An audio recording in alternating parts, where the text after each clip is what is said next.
नमस्कार दोस्तों, हमारे चैनल में आपका स्वागत है। आज की तारीख है 5 नवंबर और आज के पंचांग के बारे में अगर हम बात करें तो आज है कार्तिक मास शुक्ल पक्ष और तिथि है चतुर्थी। तो चलिए आज की सारी बड़ी खबरों को अब हम प्रस्तुत करते हैं। सबसे पहले बड़ी खबर आ रही है कनाडा से। कनाडा के ब्रैम्पटन के हिंदू सभा मंदिर के पास एक ऐसी घटना घटी जिसकी जितनी निंदा की जाए कम है। दरअसल यहाँ पर खालिस्तानी चरमपंथियों के प्रदर्शन ने देखते ही देखते हिंसात्मक रूप ले लिया और मंदिर के भक्तों पर हमले किए, जिसके बाद मंदिर के बाहर हिंदुओं द्वारा भी विरोध प्रदर्शन किया गया। इस दौरान मंदिर के पुजारी ने कहा है कि कनाडा में रह रहे हिंदू समाज पर यह हमला नहीं है, बल्कि पूरी दुनिया के हिंदुओं पर यह हमला किया गया है। मोहम्मद यूनुस के बांग्लादेश में पहले हिंदुओं पर अत्याचार किए गए, अब हिंदू धर्मगुरु इस आतंक के निशाने पर है। बांग्लादेश के चांद गांव में इस्कॉन मंदिर के पुजारी चिन्मय कृष्ण दास के खिलाफ देशद्रोह का मुकदमा दर्ज किया गया है। आपको बता दें कि दोस्तों, बांग्लादेश में देशद्रोह मुकदमे की सजा होती है या तो उम्र कैद या फिर मौत। चिन्मय कृष्ण दास पर राष्ट्रद्रोह के केस के बाद बांग्लादेश के हिंदू न सिर्फ सड़कों पर है बल्कि बांग्लादेश के कट्टरपंथी गैंग को जवाब देने के लिए तैयार भी है।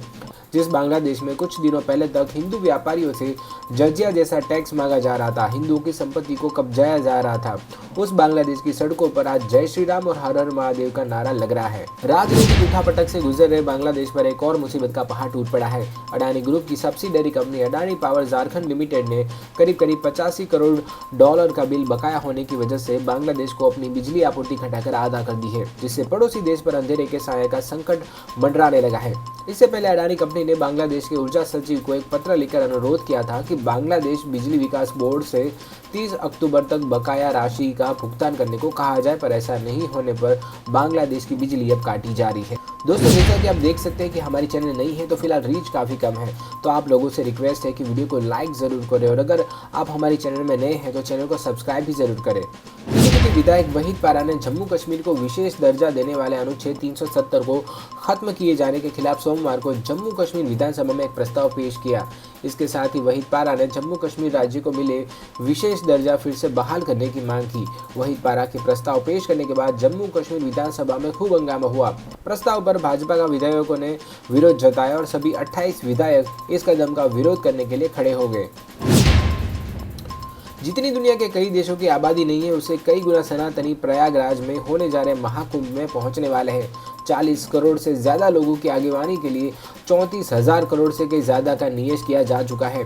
इस आयोजन में दुनिया के 100 से भी ज़्यादा देश के लोग पहुंचेंगे। कई देशों के राष्ट्राध्यक्ष भी महाकुंभ की छटा को निहारने आएंगे, लेकिन इस महाकुंभ में मुसलमानों की एंट्री पर बैन की तैयारी है, जिसका ऐलान बहुत जल्द हो सकता है। अखिल भारतीय अखाड़ा परिषद की बैठक में इसका फैसला लिया गया और इस बात से देश भर के साधु सन्यासी भी सहमत है। हिंदुओं को एकजुट करने के लिए धीरेन्द्र शास्त्री पद यात्रा पर निकलने वाले हैं, लेकिन उससे पहले उन्होंने भगवा हिंद की मांग करके सबको चौंका दिया है। धीरेन्द्र शास्त्री ने कहा है कि वो लोग गजवा हिंद मांग करें तो कोई बात नहीं, और हमने भगवा हिंद मांग लिया तो उन्हें दिक्कत हो गई।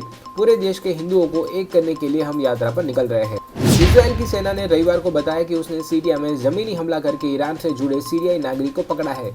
पश्चिम एशिया में जारी युद्ध में ऐसा पहली बार हुआ है जब इजराइल ने सीरिया में अपने सैनिक भेजने की जानकारी दी है। हालांकि अभी सीरिया ने इसकी पुष्टि नहीं की है। पिछले करीब 2 सालों से रूस और यूक्रेन की जंग चल रही है। यूक्रेन के साथ अमेरिका समेत कई देश है, लेकिन अब जो खुलासा हुआ है उससे यही लगता है कि पुतिन ने खेला कर दिया है। सोशल मीडिया प्लेटफॉर्म एक्स पर एक पोस्ट शेयर करते हुए जेलेंस्की ने लिखा है कि रूस धीरे धीरे शाहे ड्रोन और मिसाइलों के साथ अपने दैनिक हमलों को बढ़ा रहा है और वो ऐसा करने के लिए अभी भी पश्चिमी पार्ट्स का उपयोग कर रहा है। यानी कि दोस्तों, इसका मतलब ये हुआ कि यूरोप की कुछ कंपनियां हैं, यूएस की कुछ कंपनियां हैं जो रूस को हथियार की सप्लाई कर रही है। इजराइल ने पहले हमास को मारा, फिर हिजबुल्लाह को मार रहा। दोनों का समर्थन देने वाले ईरान से भी इजराइल की तनातनी चरम पर है। इजराइल और ईरान जिस तरह से एक दूसरे को देख लेने की धमकी दे रहे हैं, उससे ये बात की आशंका और भी तेज हो जाती है कि अब दोनों की ओर से कोई भी हमला पश्चिम एशिया में एक बड़े जंग की तरफ ले जा सकता है, क्योंकि ईरान एक बार फिर से इजराइल और यूएस दोनों को हमले की धमकियां दे रहा है।